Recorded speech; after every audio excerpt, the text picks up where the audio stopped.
प्रत्येकाकडून घेण्याचे चांगले गुण आहेत आणि मी महाराष्ट्रात असल्यामुळे सगळ्यात पहिलं तर मी सांगेन हिंदू हृदय सम्राट स्वर्गीय बाळासाहेब ठाकरे हे आमचे आदर्श आहेतच.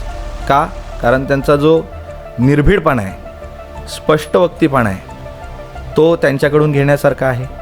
यशवंतराव चव्हाण जे आपल्या महाराष्ट्राचे असून देशाचे संरक्षण मंत्री होते, त्यांच्याकडून राष्ट्र कसं जपावं हे युवकांनी घेण्यासारखं आहे. त्यानंतर अटलजी, स्वर्गीय अटलजी, ज्यांच्याकडून राष्ट्र म्हणजेच आपण आणि आपण म्हणजेच राष्ट्र या गोष्टी घेण्यासारख्या आहेत. तर हे सर्व जे दिग्गज आहेत त्यांच्याकडून मला चांगल्या गोष्टी घेण्यासारख्या वाटल्या, ते सगळे माझ्या आदर्श. नमस्कार मित्रांनो, मी हर्षल राणे तुमच्या सगळ्यांचं या पॉडकास्टमध्ये स्वागत करतो. कल्याण डोंबिवली महानगरपालिका निवडणूक 2026च्या निमित्ताने आपण काही महत्त्वाच्या विषयावर चर्चा करतो आहे. तर राजकारण आणि समाजकारण या दोन विषयांवर आपण प्रामाणिकपणे चर्चा करणार आहोत. राजकारण हे फक्त सत्तेसाठी नसून सेवेसाठी कसं असतं आणि ह्या दोन गोष्टी एकत्र आल्यानंतर समाजात बदल कसा निर्माण होतो त्याबद्दल आज या पॉडकास्टमध्ये आपण डिस्कशन करणार आहोत. आपले आजचे गेस्ट आहेत गणेश गोवेकर सर, जे कल्याण डोंबिवली महानगरपालिका निवडणूक 2026 वॉर्ड क्रमांक ड मधून अपक्ष उमेदवार म्हणून उभे आहेत आणि त्यांची निशाणी आहे सूर्यफूल. ते आज आपलं मनोगत आपल्यासमोर मांडणार आहेत. तर नमस्कार गणेश सर. नमस्कार. तुमचं स्वागत करतो.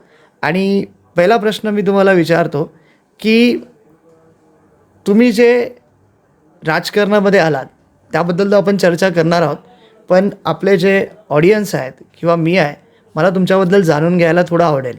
तर प्लीज जरा तुम्ही तुमचा परिचय द्यावा. नक्कीच. माझं नाव गणेश गोपाळ गोवेकर. मूळचा मी कोल्हापूरचा आहे. वडिलांच्या नोकरी धंद्यामुळे आम्ही इकडे कल्याणमध्ये स्थायिक झालो. आज जवळजवळ 16 वर्ष आम्ही इथे राहतो आहे. प्रभाग क्रमांक 16 जिथे आता मी इलेक्शनसाठी उभा आहे, त्या चिंचपाडा नांदिवली भागामध्ये मी राहतो आहे. आणि शिक्षण जर आपण बघितलं तर BComपर्यंत शिक्षण घेतलेलं आहे, अकाउंट्स केलेलं आहे, कॉम्प्युटर्सचे जे वेगवेगळे कोर्स असतात ते केलेले आहेत आणि MPSC राज्यसेवेचा मी विद्यार्थी आहे आणि त्याची पण मी तयारी करतो आहे. क्या बात आहे, क्या बात आहे. फार छान वाटलं तुमच्याबद्दल ऐकून. मला तुम्हाला एक विचारायला आवडेल की आता ज्या सध्या निवडणुका होत आहेत, तुम्ही कोणत्या पॉईंट ऑफ व्ह्यूने त्या निवडणुकांना बघत आहात? आता सध्या ज्या निवडणुका होत आहेत, मला वाटतं भारत हा युवकांचा देश आहे असं आपण म्हणतो आहे, पण आजच्या घडीला जर बघितलं तर खरोखर आत्ताची जी रेंज आहे ह्या इलेक्शनमध्ये ज्यांचं भवितव्य ठरणार आहे ती मुळात युवकांची रेंज आहे. त्यामुळे त्यांचं नेतृत्व स्थानिक लेवलला कसं असावं आणि कसं असेल याच्यावरती त्यांचं भवितव्य ठरलेलं आहे. या पॉईंट ऑफ व्ह्यूनी मी उभा राहिलेलो आहे की मी युवकांसाठी काहीतरी करू शकेन, कारण मी त्यांच्यातला एक आहे. क्या बात आहे. आणि मला असं विचारायचं आहे की तुम्हाला असं काही पॉलिटिकल बॅकग्राऊंड आहे का? पॉलिटिकल बॅकग्राऊंड म्हणण्यापेक्षा माझ्या आईकडे जे सगळे आहेत ते बऱ्यापैकी पॉलिटिक्समध्ये आहेत, परंतु त्यांचा असा थेट वारसा न घेता मी माझ्या पद्धतीने संघटनेमधून सुरुवात केली. विविध संघटनेमधून काम करत असताना, NGOमध्ये काम करत असताना हळूहळू एक एक टप्पा वरती जात समाजामध्ये गेलो. समाजातले काही प्रश्न मी स्वतः जाणून घेतले, बघितले आणि त्यानंतर विचार केला की आपण बाहेर जेवढा आवाज करतो त्यापेक्षा कायद्याच्या चौकटीत राहून, कायद्याने जो बेस आपल्याला दिलेला आहे, म्हणजे मुद्दा म्हणून सांगायचं तर सभागृहाच्या बाहेर घातलेल्या गोंधळापेक्षा सभागृहाच्या आत घातलेला गोंधळ हा जास्त परिणामकारक असतो. म्हणजे सभागृहाच्या आत जे बोललं जातं ते आपल्या राज्यासाठी, आपल्या शहरासाठी, आपल्या देशासाठी महत्त्वाचं आहे. त्यामुळे आपण तिथं गेलं पाहिजे. युवकांचे प्रश्न आपण बाहेर मांडण्यापेक्षा तिथं मांडले पाहिजेत, हा माझा विचार आहे. खूपच छान. तुमचं विजन जे आहे ते खूपच क्लिअर आहे आणि याचा फायदा तुमच्या निमित्ताने भरपूर साऱ्या युवकांना सुद्धा होऊ शकतो. नक्की. पण अजून एक प्रश्न मी तुम्हाला विचारेन की जिथे आपण बघतोय की आजचा यंग जनरेशन, आजचा जो युवक आहे, जो सुशिक्षित आहे, हा युवक कुठेतरी पॉलिटिक्समध्ये येण्यास नकार करतो. बरोबर. पॉलिटिक्स सोडलं तर त्याला सगळीकडे जायचं, बरोबर. फिल्म इंडस्ट्रीमध्ये जायचं आहे, स्पोर्ट्स इंडस्ट्रीमध्ये जायचं आहे, कॉर्पोरेटमध्ये जायचं आहे, बरोबर. तो नासामध्ये जायलाही तयार आहे. अगदी. पण पॉलिटिक्स म्हटलं तर लगेच लोकांच्या मना अशा होतात. आणि असं असताना एक 29 वर्षाचा तुमच्यासारखा युवक पॉलिटिक्समध्ये एंट्री करतोय, तर काहीतरी विचार करून तुम्ही आला असेल की या राजकीय जर्नीमध्ये तुमचं प्रेरणास्थान कोण आहे? खूप चांगला प्रश्न तुम्ही विचारलात. युवक राजकारणात येण्यासाठी नाही म्हणतो, त्याचं कारण आहे राजकारणाचं जे स्वरूप ठरवलं गेलेलं आहे की राजकारणात गेल्यानंतर मग काळा बाजारच असतो, घोडे बाजारच असतो, तिथे खूप वाईटच गोष्टी असतात, वाईटच घटना घडतात, किंवा मग तिथे जाणारा माणूस हा 2 नंबरचाच असला पाहिजे, या सगळ्या गोष्टी, किंवा तिथे जाण्यासाठी मग तुम्हाला खूप पैसाच खर्च करावा लागतो. या सगळ्या गोष्टी ज्या आहेत ह्या युवकांच्या डोक्यामध्ये घालून दिलेल्या आहेत. आणि गेल्या काही वर्षांमध्ये काही घटना ज्या घडलेल्या आहेत त्याच्यामुळे त्यांना त्या वारंवार त्या हॅमरिंग झालेल्या आहेत. त्याच्यामुळे युवक तिकडे जाण्यासाठी नाही म्हणतो. माझं तर असं स्वतः युवकांना आव्हान आहे की तुम्ही या क्षेत्रामध्ये आले पाहिजेत. आपण प्रत्येकजण एक वेगळं विजन घेऊन जन्माला आलेलो असतो. प्रत्येकजण एक चांगला उत्तम वक्ता होऊ शकत नाही, खेळाडू होऊ शकत नाही, पण प्रत्येकजण खरं सांगायचं तर एक चांगला राजकारणी नक्की असतो. माझ्या दृष्टीने राजकारण म्हणजे राष्ट्रकारण. आपण राष्ट्रासाठी जे काम करतो ते राष्ट्रकारण, ते राजकारण. आणि युवकांनी नक्कीच ते केलं पाहिजेत. कारण आपण बघा, शाळा सुरू झाल्यानंतर जेव्हा आपली आईचा हात धरून आपण पहिल्यांदा शाळेत जातो तेव्हा आपण शाळेमध्ये काय म्हणतो? वंदे मातरम आणि जनगण मन. इथून आपली जडणघडण होते, आपण आपल्या राष्ट्राचं काहीतरी देणं लागतो. आणि त्या दृष्टिकोनातून तरुणांनी याच्यात आलं पाहिजे. आता तुमचा प्रश्न होता की माझं याच्यामध्ये मी आयडल कोणाला, आदर्श कोणाला मानतो. कुठल्याही राजकीय पक्षामध्ये असा एखादा नेता नाही की मी त्या एकालाच आदर्श मानतो. प्रत्येकाकडून घेण्याचे चांगले गुण आहेत. आणि मी महाराष्ट्रात असल्यामुळे सगळ्यात पहिलं तर मी सांगेन, हिंदू हृदय सम्राट स्वर्गीय बाळासाहेब ठाकरे हे आमचे आदर्श आहेतच. का? कारण त्यांचा जो निर्भीडपणा आहे, स्पष्ट वक्तीपणा आहे, तो त्यांच्याकडून घेण्यासारखा आहे. यशवंतराव चव्हाण जे आपल्या महाराष्ट्राचे असून देशाचे संरक्षण मंत्री होते, त्यांच्याकडून राष्ट्र कसं जपावं हे युवकांनी घेण्यासारखं आहे.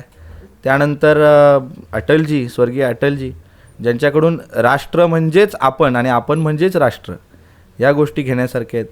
तर हे सर्व जे दिग्गज आहेत ज्यांच्याकडून मला चांगल्या गोष्टी घेण्यासारख्या वाटल्या ते सगळे माझे आदर्श आहेत. क्या बात आहे. गणेशजी, आता तुम्ही ज्या वॉर्डमध्ये उभे आहात, मी जसं आता 2-3 गोष्टी तुमच्याकडून ऐकलं तर मला असं वाटतं की एक अभ्यासू माणूस इलेक्शनसाठी उभा आहे.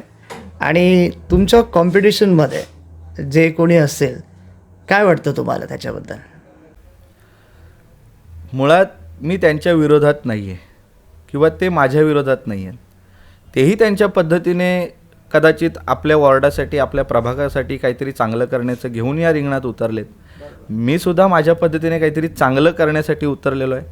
आता लोकांना काय आवडेल त्याच्यावरती आहे. मी स्वतः वैयक्तिक कोणावरती टीका करू इच्छित नाही. कारण माझ्या दृष्टीने प्रत्येकजण हा भारतीय आहे आणि तो या देशाची सेवा करण्यासाठी आलेला आहे. नागरिकांनी कोणाला स्वीकारावं, कोणाला अस्वीकार करावं, हा शेवटी जनतेचा प्रश्न आहे. ते तर आहे. आतापर्यंत तुम्ही समाजकारण करत आलात आणि आता तुमची एंट्री राजकारणामध्ये होत आहे. मग राजकारण करता करता समाजकारण मागे हटेल असं होईल का? नक्कीच नाही. समाजकारण आणि राजकारण या दोन्ही वेगळ्या गोष्टी आहेत असं मी तरी मानत नाही. कारण मी अगोदरच सांगितलं की राजकारण हे वाईटच आहे, ते खराबच आहे. हे काही काळामध्ये काही लोकांनी अशा गोष्टी उठवल्या किंवा त्या घडल्या, परंतु याच्यापुढे येणारी पिढी ही नक्कीच आमच्यासारखे जे आम्ही ज्यांना आदर्श म्हणून बघतो, कदाचित जर आम्ही चांगलं काम केलं तर येणारी पुढची पिढी आमच्याकडे आदर्श म्हणून बघेल. म्हणून आम्ही समाजकारण आणि राजकारण या दोन्ही एकच गोष्टी म्हणून आम्ही पुढे चालू ठेवू. खूपच छान. पण आता आपण बघतोय कल्याण डोंबिवलीमध्ये खूप साऱ्या समस्या आपल्याला बघायला भेटतात. खास करून कल्याण पूर्वेमध्ये तर भरपूर समस्या आहेत as compare to Kalyan west. मग या समस्या सोडवताना तुमच्या डोक्यामध्ये असं काही प्लॅन वगैरे आला आहे का? मुळात काय झालं आहे की कल्याण डोंबिवलीमध्ये जशी लोकसंख्या येत गेली, जशी लोक वाढत गेली, त्याप्रमाणे कशाही प्रकारे कुठलंही नियोजन नसताना, नगरविकासचं किंवा नगरविकास खात्याचं कुठलंही नियोजन नसताना घरं बांधली गेली, ती सेल आऊट केली गेली, तिथे लोक राहायला आली आणि एकदा राहायला आल्यानंतर मग त्या प्रभागामध्ये कशा प्रकारे आपण योजना करणार याचा पुढचा विचार इथल्या राजकीय मंडळींनी कदाचित केला नाही. त्यामुळे खरं तर सांगायचं, पाण्याचा सगळ्यात मोठा प्रश्न निर्माण झाला. जिथे जो पाणी साठा आहे तो 100 जणांना पाणी पुरवठा करू शकतो, तिथे आता 1,00,000 जणं राहायला आली.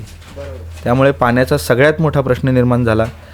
रस्ते, कारण कुठल्याही प्रकारचा नगरविकास नसल्यामुळे किंवा त्याचं एक स्ट्रक्चर नसल्यामुळे, DP नसल्यामुळे आणि DP करेपर्यंत त्या ठिकाणी अवैध अनधिकृत बांधकाम झाल्यामुळे रस्त्यांची व्यवस्था नाही, सांडपाण्याची व्यवस्था नाही. म्हणजे आज आपण जे म्हणतो की आपण मंगळावरती पोचलो, आपण चंद्रावरती पोचलो, पण आज आपण आपल्या गल्लीमधलं सांडपाणी नाही काढू शकलो. इथपर्यंत कल्याण पूर्वेचं दुर्दैव आहे माझ्या दृष्टीने सांगायला गेलं तर. कुठेतरी आज ह्या सगळ्या गोष्टी चांगल्या असत्या तर आमचा युवक किंवा माझ्यासारखे तरुण हे ह्या सगळ्या गोष्टी आहेत म्हणून अजून काहीतरी चांगलं आपण करू, या लेवलला आपण पोचलो असतो. आता ठीक आहे, आता आम्हाला हा सगळा पाया आहे. खरं तर वॉटर गटर मीटर देशाचा आता 17वा म्हणजे जवळजवळ 76वा आपण आता स्वातंत्र्य दिन केला, प्रजासत्ताक दिन केला आणि तरी आपण वॉटर गटर मीटर याच्यावरतीच बोलतो. हे खरं म्हणजे दुर्दैव आहे. पण ठीक आहे, आम्ही युवक म्हणून काहीतरी नवीन त्यातून करू आणि आमच्यानंतर येणारी पिढी ही त्यापेक्षा उंच भरारी घेईल. खरंच असं वाटतं की जी यंग जनरेशन आता तुमच्यासारखी जर इलेक्शनमध्ये येत आहे आणि काहीतरी राजकारणामध्ये थोडाफार इंटरेस्ट दाखवत आहे, मला असं वाटतं की जर त्यांना चान्स भेटला तर पुढचं भविष्य नक्कीच बदलू शकतं. नक्कीच मी मुद्दामून सांगेन, कल्याण पूर्वमध्ये किंवा कल्याण पश्चिममध्ये यावेळी जर तरुण युवक उमेदवारांची संख्या जर बघितली तर ती लक्षणीय आहे. म्हणजे कल्याण पूर्व आणि कल्याण पश्चिम किंवा कल्याण डोंबिवली महानगरपालिकेने हा एक नवीन पाया रचलेला आहे की सगळ्यात जास्त तरुण उमेदवार आहेत. म्हणजे ठीक आहे, त्यांना राजकारणाचा अभ्यास असेल नसेल, समाजकारणातून आलेले असतील, संस्था संघटनेतून आलेले असतील, पण किमान ही पिढी दाखवते तरी की आम्हाला आमच्या शहराबद्दल काहीतरी वाटतं. म्हणजे न शिकलेले उमेदवार देण्यापेक्षा शिकलेले उमेदवार द्या. त्या सभागृहामध्ये सदनामध्ये बसल्यानंतर ज्यांना काही वाचता लिहिता येत नाही, अंगठे बहादूर बसवण्यापेक्षा आमच्यासारखे बसवा की जे व्यवस्थितपणे सभागृहाचं कामकाज चालवतील आणि आपल्या माणसांच्या काय नक्की दुःख आहेत, व्यथा आहेत त्या मांडतील आणि शासनाकडून ज्या आपल्याला काही सुविधा मिळतात त्या परफेक्ट कुठे लागू पडतात त्यासाठी काम करतील. अगदी बरोबर सर. हाच एक फायदा असतो. म्हणजे डॉक्टर बाबासाहेब आंबेडकर बोलले होते की एज्युकेशन हे एक हत्यार आहे आणि आज जर आपल्या या काय बोलतात ना राजनीतीमध्ये तुमच्यासारखे एज्युकेटेड लोक आले तर या हत्याराचा एक चांगला उपयोग करू शकतात. सर मला अजून एक तुम्हाला विचारायचं आहे की तुम्ही वॉर्ड डमधून उभे राहणार आहात, तर नक्कीच तुम्हाला त्या वॉर्डच्या काय काय समस्या आहेत, काही इम्पॉर्टंट मॅटर्स आहेत जिकडे लोकांना काय बोलतात ना बेसिक नीड्स मिळत नाही आहे किंवा अशा काही गोष्टी आहेत ज्यामुळे लोक त्रस्त झालेले आहेत, तुम्ही त्याचा स्टडी केलेलं असेल, तर असे काय प्रॉब्लेम तुमच्या वॉर्डमध्ये आहेत आणि ते सुधारण्यासाठी तुमच्या वॉर्डसाठी काय विजन आहे हे आम्हाला ऐकायला आवडेल. खरं सांगायचं तर या देशाचा कुठलाही नागरिक असेल, माझ्या वॉर्डापासूनच सुरुवात करू. वॉर्डातल्या नागरिकांच्या काही फार मोठ्या मागण्या नसतात. म्हणजे निवडून आल्यानंतर मला बंगला बांधून द्या किंवा माझ्यासाठी राजवाडा बांधा, अशा प्रकारच्या त्यांच्या खरोखर भावना नसतात. वॉर्डातल्या समस्या बघायला गेलं तर आज 16 वर्ष आम्ही तिथे राहतो आहे. पाण्याचा प्रश्न आहे तसाच आहे.